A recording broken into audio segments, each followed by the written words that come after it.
नमस्कार, स्वागत है आप सभी का। मैं हूं आपके साथ हितेश व्यास। 10 बजे रात पूरे दिन की बात लेकर हम हाजिर हैं। मध्य प्रदेश छत्तीसगढ़ की तमाम अहम खबरें पूरी तरह से डिटेल में आपके सामने रखेंगे। अमित शाह के बाद शुक्रवार को प्रधानमंत्री नरेंद्र मोदी रायपुर के दौरे पर आ रहे हैं। इस दौरान पीएम मोदी करोड़ों के विकास कार्यों की सौगात देंगे। दौरे को लेकर जहां प्रशासन और पुलिस ने सुरक्षा समेत तमाम व्यवस्थाएं दुरुस्त कर ली हैं, तो वहीं बीजेपी कार्यकर्ताओं ने भी कमर कस ली है। कार्यकर्ताओं ने रैली निकालकर लोगों को सभा के लिए आमंत्रित किया। दूसरी तरफ कांग्रेस ने पीएम मोदी से 21 सवाल पूछ लिए हैं।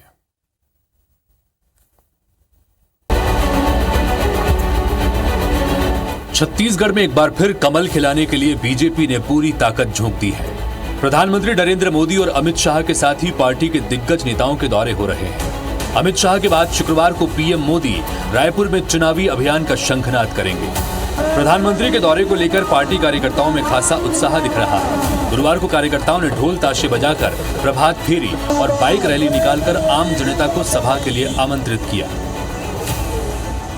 प्रधानमंत्री नरेंद्र मोदी की सभा के लिए रायपुर शहर के लोगों को निमंत्रण देने के लिए भारतीय जनता पार्टी आज बाइक रैली निकाल रही है और प्रधानमंत्री नरेंद्र मोदी की सभा के लिए लोगों को निमंत्रण देने के लिए बीजेपी ने ये रैली का आह्वान किया है।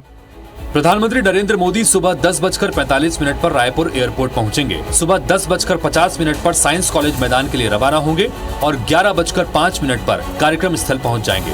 सुबह 11:10 पर वो सरकारी कार्यक्रम में करोड़ों रुपए के विकास कार्यों का लोकार्पण और शिलान्यास करेंगे। करीब 11:15 बजे मोदी पार्टी कार्यकर्ताओं को संबोधित करेंगे। इसके बाद वो 12:30 बजे रायपुर एयरपोर्ट जाएंगे और 12:40 पर यूपी के गोरखपुर के लिए रवाना हो जाएंगे। साइंस कॉलेज मैदान में आयोजन को लेकर बीजेपी नेताओं ने कार्यक्रम स्थल में तैयारियों का जायजा लिया। प्रधानमंत्री नरेंद्र मोदी की यहाँ पर विशाल महासभा होने वाली है। कैसी तैयारी है और कुछ और भी बाकी है इसको फाइनल टच देने के लिए? जबरदस्त तैयारी है साहब। 1 लाख निमंत्रण पत्र बांटा गया है और हम सोचते हैं कि सारे लोग आएंगे, उससे ज्यादा लोग आएंगे। हमारे केंद्रीय मंत्रीगण भी आएंगे। हमारे केंद्रीय स्वास्थ्य मंत्री जी का आगमन हो चुका है। बीजेपी के तमाम कार्यकर्ता से लेकर के और तमाम बड़े मंत्री तक इसको सफल बनाने में जुटे हुए हैं। प्रधानमंत्री के दौरे को देखते हुए कांग्रेस भी हमलावर हो गई है। पार्टी के संचार विभाग ने पीएम मोदी से महंगाई, हर खाते में 15 लाख, काला धन वापसी, रोजगार और किसानों की आय को लेकर 21 सवाल पूछे हैं। वहीं बीजेपी ने इसे कांग्रेस की घबराहट बताया है। प्रधानमंत्री जी से कुल 21 सवाल पूछे हैं। ये सवाल देश के संदर्भ में है। ये सवाल प्रधानमंत्री जी ने जो वादा किया था 100 दिन में महंगाई कम करने, उस संदर्भ में सवाल है। प्रधानमंत्री जी की सभा 7 जुलाई की सभा निश्चित रूप से ऐतिहासिक सभा होगी, अच्छी सभा होगी, विशाल सभा होगी और अब वो तैयारी अंतिम चरण में है। रायपुर पुलिस भी अलर्ट मोड पर है। पीएम की सुरक्षा में 20 आईपीएस, करीब 50 राज्य प्रशासनिक सेवा के अधिकारी समेत 2000 जवान तैनात रहेंगे। के कार्यकर्ता आएंगे इस आम सभा के लिए। उनके लिए 4 रूट है मेनली। एक दुर्ग से आएंगे, वो सीधे टाटीबंद चौक होते हुए और यूनिवर्सिटी गेट के पास से आएंगे और एनआईटी में पार्किंग करेंगे। प्रधानमंत्री के दौरे को देखते हुए रायपुर की ओर आने वाले सभी मार्गों पर भारी वाहनों का आवागमन सुबह 5 बजे से दोपहर 2 बजे तक प्रतिबंधित रहेगा। इस दौरान थैले और गैर जरूरी सामान पर रोक लगाई गई है। अनुमान लगाया जा रहा है कि 1.5 लाख से 2 लाख कार्यकर्ता इस कार्यक्रम में शामिल हो सकते हैं। Bureau report, IBC 24। तो छत्तीसगढ़ में भूपेश कैबिनेट की बैठक में कर्मचारियों के पक्ष में एक बड़ा फैसला लिया गया है। कर्मचारियों को दिया जाने वाला महंगाई भत्ता 5% बढ़ा दिया गया है।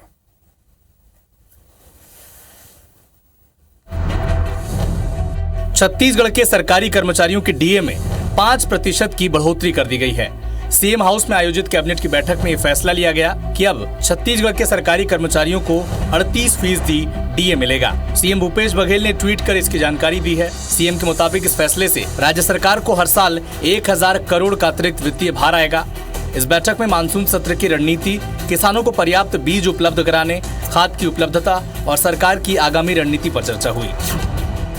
सबसे महत्वपूर्ण है जो शासकीय कर्मचारियों का डीए है, महंगाई भत्ता का, उसमें 5% की वृद्धि की गई है। शासकीय कर्मचारियों का जो पेंशन की पात्रता अवधि 33 वर्ष से घटाकर 30 वर्ष और स्वैच्छिक जो सेवानिवृत्ति उसकी जो अवधि है वो 20 वर्ष से घटाकर 17 वर्ष की गई है। आपको बता दें कि विधानसभा चुनाव से पहले प्रदेश भर में संविदा और स्वास्थ्य कर्मचारियों ने सरकार के खिलाफ मोर्चा खोल दिया है। कर्मचारियों के कई वर्ग हड़ताल पर हैं। ऐसे में सीएम भूपेश बघेल का ऐलान काफी अहम माना जा रहा है।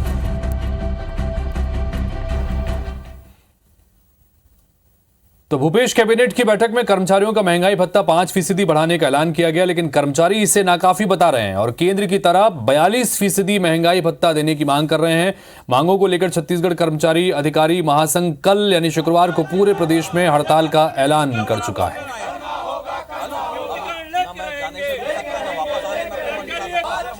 भूपेश बघेल कैबिनेट की आज बैठक हुई और उसमें कर्मचारियों के लिए कहा गया कि एक तोहफा दिया गया है, 5% का डीए बढ़ाया गया है। लेकिन इस मुद्दे पर कर्मचारी क्या सोचते हैं, हम बातचीत करने के लिए पहुंचे हैं कलेक्ट्रेट में और तमाम कर्मचारी यहां पे मौजूद हैं। रिएक्शन लेंगे उनसे। खुशी कम है, गम बहुत ज्यादा है। गम किस बात का हो गया? गम इस बात का है कि हमारी बहुत ज्यादा बहुप्रतीक्षित मांग एचआर जो है कई वर्षों से लंबित है। अच्छा, वो तो पूरी हो ही नहीं रही है और एचआर पूरी नहीं होने से उसकी प्रतिपूर्ति भी नहीं हो पा रही है। कर्मचारी सब भेदभाव भूल करके छत्तीसगढ़ की माटी में सशक्त मोर्चा बना करके आंदोलन की सूचना दी है। तो सरकार एक संतुष्टिकरण की नीति के मार्ग में चल रही है, लेकिन इससे कर्मचारी नाराज हैं। नाराज ही है कर्मचारी या वाकई में उनको जो मिल रहा है उसकी खुशी भी है? कर्मचारी बहुत ज्यादा नाराज है। खुशी किस बात की, ये तो मातम का विषय है। 7वें वेतनमान के हिसाब से एचआरए नियमितीकरण, 4 स्तरीय वेतनमान के लिए हमारे जो संविदा वाले भाई हैं उनके नियमितीकरण के लिए कई तरह की सौगात ये सरकार देगी, लेकिन फिर मैं वही कहूंगा कि कर्मचारी छला गया है। कल आंदोलन होगा ही। चलिए, तो कल आंदोलन होगा ही और जो 5% की बढ़ोतरी है, थोड़ी खुशी है लेकिन ज्यादा गम है क्योंकि जो बहुत सारी पुरानी मांगे हैं वो पूरी नहीं हो रही है। और कल प्रधानमंत्री नरेंद्र मोदी रायपुर में आगमन है और उसके चलते आज तूता में कोई धरना प्रदर्शन की इजाजत नहीं थी। कल भी हो सकता है कि इसमें कड़ाई हो। प्रशासन की ओर से बताया भी जा रहा है कि इसमें कर्मचारियों को हड़ताल पर न जाने को कहा जा रहा है। इसके बावजूद जो फेडरेशन है जिसने आह्वान किया है उसने 2 टूक कहा है कि वो सभी कर्मचारी जो प्रदेश भर के हैं वो कल आंदोलन पर रहेंगे। कैमरा पर्सन नरेंद्र के साथ राजेश राज, IBC 24 रायपुर। तो छत्तीसगढ़ के पहले उप मुख्यमंत्री के रूप में टीएस सिंहदेव के नाम का नोटिफिकेशन जारी हो गया है। मुख्यमंत्री भूपेश बघेल के ऑफिशियल ट्विटर हैंडल से इसकी जानकारी शेयर की गई।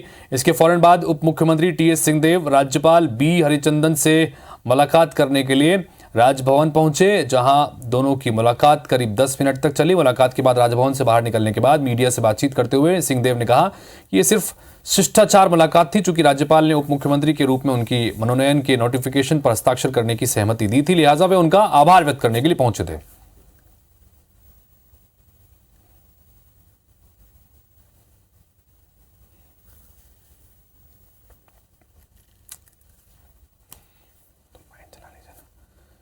तो छत्तीसगढ़ में डिप्टी सीएम बनाने के बाद आखिरकार नोटिफिकेशन जारी हो गया है। IBC 24 ने ही इसी नोटिफिकेशन को लेकर प्रमुखता से खबर दिखाई थी कि नोटिफिकेशन को लेकर क्या कुछ नियम कायदे कहते हैं, और आखिरकार IBC 24 की उस खबर के पर ही मुहर भी लगी और एक बकायदा नोटिफिकेशन आज जारी हुआ है डिप्टी सीएम के रूप में। और राज्यपाल की तरफ से यह नोटिफिकेशन जारी किया गया, यानी कि छत्तीसगढ़ के पहले डिप्टी सीएम जो हैं ऑफिशियली आज से टीएस सिंहदेव हो गए हैं।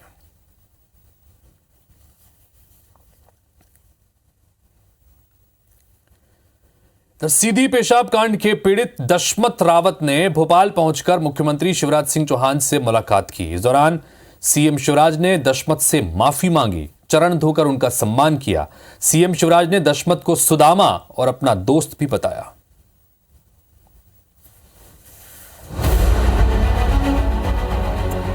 सीधी पेशाब कांड के पीड़ित आदिवासी युवक और उसका परिवार आज राजधानी भोपाल पहुंचा, जहां पीड़ित युवक और उसके परिजन ने सीएम हाउस पहुंचकर मुख्यमंत्री शिवराज सिंह चौहान से मुलाकात की। इस दौरान सीएम शिवराज पीड़ित दशमत का हाथ पकड़कर उसे अपने साथ सीएम हाउस के भीतर ले गए, जहां उन्होंने पेशाब कांड के पीड़ित दशमत को कुर्सी पर बैठाया और खुद नीचे बैठकर उसके पैर धोए। पैर धुलाने के बाद सीएम शिवराज ने दशमत के माथे पर तिलक लगाया, उसकी आरती उतारी, शॉल, श्रीफल और भगवान गणेश की प्रतिमा देकर उसका सम्मान किया। इसके बाद सीएम ने पीड़ित को अपने हाथ से भोजन कराया और फिर पीड़ित दशमत के साथ भोजन भी किया। इस दौरान सीएम शिवराज ने दशमत से कहा कि मैं इस घटना से दुखी हूँ, मैं आपसे माफी मांगता हूँ। आप जैसे लोग मेरे लिए भगवान हैं। दशमत, तुम मेरे लिए दोस्त हो। सीएम शिवराज ने कहा कि अपराधी का कोई धर्म नहीं होता, गरीब की इज्जत सबसे बड़ी होती है। मैंने दशमत के पैर धोए, पानी माथे से लगाया, ताकि मेरी व्यथा और दर्द कम हो सके। अन्याय किया उसको कड़ी सजा, और जिसके साथ अन्याय हुआ उसको कलेजे से लगा के उसकी पीड़ा भी कम करने की कोशिश। दशमत मेरा साथी है, मेरा भाई है। हर परिवार की जो जरूरतें होगी, आवश्यकता होगी, उसका भी ध्यान रखेंगे, उसके सम्मान और सुरक्षा की भी चिंता करेंगे। सीएम से मुलाकात के बाद दशमत ने कहा कि मुझे कोई गिला शिकवा नहीं है। जो संतुष्ट है कार्रवाई जो हुई है उससे? बहुत अच्छा है। आज हमको साहब लगे आके बहुत अच्छा लगा। आज बहुत अच्छा लगा जी। और अब कोई शिकवा शिकायत? कोई नहीं। पेशाब कांड के पीड़ित दशमत रावत की सीएम शिवराज सिंह चौहान से मुलाकात पर कांग्रेस प्रदेश अध्यक्ष कमलनाथ ने निशाना साधा है। उन्होंने कहा कि सीएम शिवराज को सिर्फ कैमरे से मतलब था। सीधी की घटना ने मध्य प्रदेश को कलंकित किया है। आदिवासी समाज कभी माफ नहीं करने वाला। शिवराज सिंह जी सोचते हैं कि आदिवासी समाज माफ कर देगा। आदिवासी समाज कभी नहीं माफ करेगा, कि वो परिचित हैं कि किस प्रकार की घटना है। ये तो एक घटना है, मैं तो कह रहा हूँ ये 10% ऐसी घटनाएं सामने आती हैं। आदिवासी समाज देख कभी माफ नहीं करेगा। ये जितने भी पैर धुलवा लें, जितने भी कैमरा सामने लगवा दें, जिसकी आत्मा, जिसका मन साफ होता है, वो ये कैमरा से नहीं करते। बता दें कि एक वीडियो वायरल हुआ था जिसमें सीधी का बीजेपी नेता प्रवेश शुक्ला आदिवासी युवक पर पेशाब करता हुआ दिखाई दे रहा है। वीडियो वायरल होने के बाद सूबे में सियासी बखेड़ा खड़ा हो गया। कांग्रेस सरकार पर हमलावर हुई, जिसके बाद सीएम शिवराज सिंह चौहान ने आरोपी के खिलाफ सख्त कार्रवाई के निर्देश दिए, जिस पर अमल करते हुए पुलिस ने आरोपी को गिरफ्तार करते हुए उसके खिलाफ रसूखा के तहत कार्रवाई करने के साथ ही उसके घर पर किए गए अवैध निर्माण को ढहा दिया। छत्तीसगढ़ में शासन प्रशासन के दावों की पोल खोलती तस्वीरें कोंडागांव जिले से सामने आई हैं। यहां हर साल बारिश में एक गांव कुछ समय के लिए शहर से कट जाता था, जिससे मूलभूत सुविधाओं के लिए ग्रामीणों को जूझना पड़ता था। कई दफा जिम्मेदारों से गुहार लगाई, लेकिन किसी ने जब सुध नहीं ली तो ग्रामीणों ने नदी पर पुल बनाकर खुद की समस्या खुद कुछ समय के लिए ही सही लेकिन सॉल्व कर ली। आखिर क्या है यह पूरा मामला, इस रिपोर्ट में देखिए।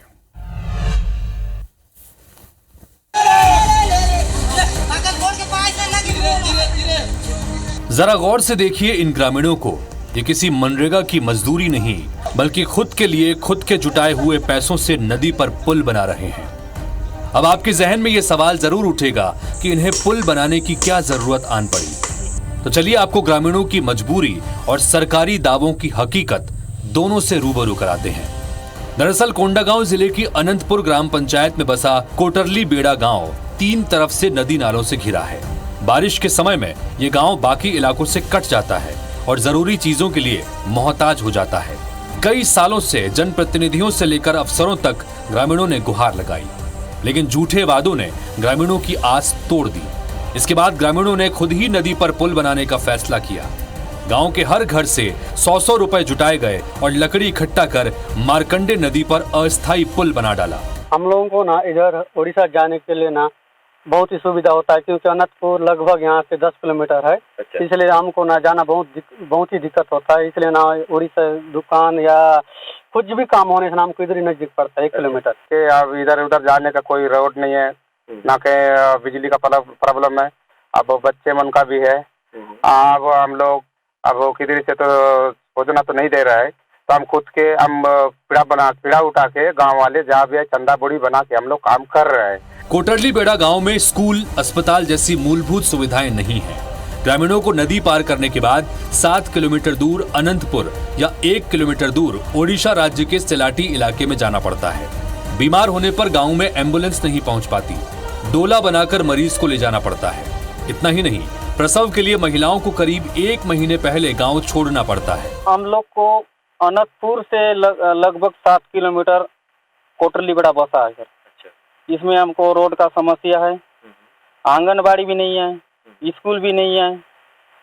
यहाँ कोटरली बेड़ा के बच्चे 7 किलोमीटर आंगा कोना पैदल जा रहे हैं प्राइमरी स्कूल में पढ़ने के लिए। अभी हम लोग क्या करें, चंदा 50-50 का 100-100 बना के इसको ना चंदा बना के इसको बो के लाए हैं, तो लकड़ी को बना रहे हैं। कोई बनाने वाला कोई नहीं है। ऐसा नहीं है कि शासन प्रशासन को ग्रामीणों की समस्याओं की जानकारी नहीं।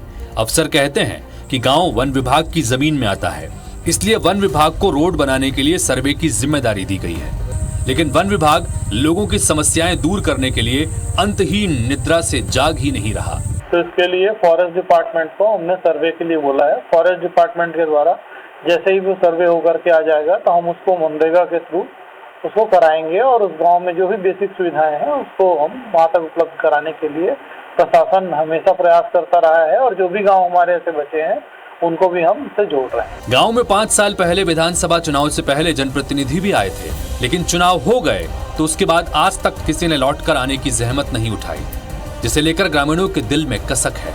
लेकिन एक उम्मीद इस बार फिर से बंधी है कि चंद महीनों बाद चुनाव है, शायद कोई सुध ले ले। अंजय यादव, IBC 24, कोंडागांव। इसी तरह की कहानी आपको कवर्धा से दिखाते हैं, जहां पर जिले के पंडरिया विकासखंड स्थित ग्राम रानी टोला में सरकार के पढ़ेगा इंडिया बढ़ेगा इंडिया के सपने पर पानी फिरता नजर आ रहा है। 60 परिवारों के इस गांव में सड़क और स्कूल नहीं होने से करीब 95% बच्चे पढ़ाई से वंचित हो रहे हैं। ग्रामीणों का कहना है कि आसपास 5 किलोमीटर तक कोई स्कूल नहीं है। एक गांव से दूर स्कूल है भी तो वहां सड़क नहीं होने की वजह से कई बच्चे स्कूल पहुंच ही नहीं पाते। ये रिपोर्ट देखिए।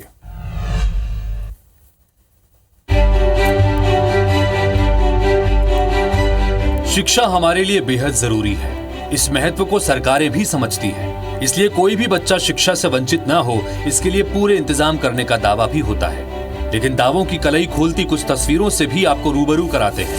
ये तस्वीर है कवर्धा जिले के रानी टोला गांव की। यहाँ शासन प्रशासन के नुमाइंदे आजादी के बाद से अब तक एक स्कूल तक नहीं खोल पाए। इतना ही नहीं, रानी टोला गांव के 5 किलोमीटर के दायरे में भी एक स्कूल नहीं है। ऊपर से काफी दूर एक स्कूल कांदाबानी गांव में जरूर है, लेकिन वहां जाने के लिए रोड तक नहीं है। कच्ची रोड की वजह से बच्चे जाने से बचते हैं। गांव में 40 से ज्यादा बच्चे हैं जो पढ़ सकते हैं, लेकिन कुछ ही बच्चे स्कूल जा पाते हैं। ग्रामीणों का कहना है कि सड़क न होने की वजह से कोई स्कूल जाने में दिलचस्पी ही नहीं लेता, और जो बच्चे स्कूल पहुंच भी जाते हैं वहां टीचर भी स्कूल आने में दिलचस्पी नहीं दिखाते, जिससे बच्चों की शिक्षा बुरी तरह से प्रभावित हो रही है। ये गाँव में तो कम से कम नहीं 10, 15, 20 जन है। भेजन तो गुरुजी मन नहीं आवे ना। हाँ आंगा भेजतो आंटोला में। हाँ आंटोला। वहीं बच्चों को शिक्षा मुहैया न हो पाने की जानकारी DEO साहब को भी नहीं थी, लेकिन वे तनख्वाह इसी बात की लेते हैं कि कहां शिक्षा मिल पा रही है और कहां नहीं। कैमरा देखा तो सफाई देने लगे। और मैं इसके लिए संकुल समन्वयक और विकासखंड शिक्षा अधिकारी से बात करता हूं, और जो भी बच्चे हैं जो स्कूल में जा रहे हैं उनको निश्चित तौर से हम उसको प्राथमिक शाला स्तर पर उसको भेजने के लिए पूरी कार्रवाई कर लेंगे। रानी टोला में 60 परिवार हैं, लेकिन करीब 90% बच्चे पढ़ाई नहीं कर पा रहे हैं। नौनिहालों के लिए शासन प्रशासन के दावों की खुलती पोल कई गंभीर सवाल खड़े करती है। ये किसी भी राज्य या जिले के लिए बेहतर संकेत नहीं। उम्मीद है जिम्मेदार जागेंगे। सूर्य प्रकाश चंद्रवंशी, IBC 24, कवर्धा।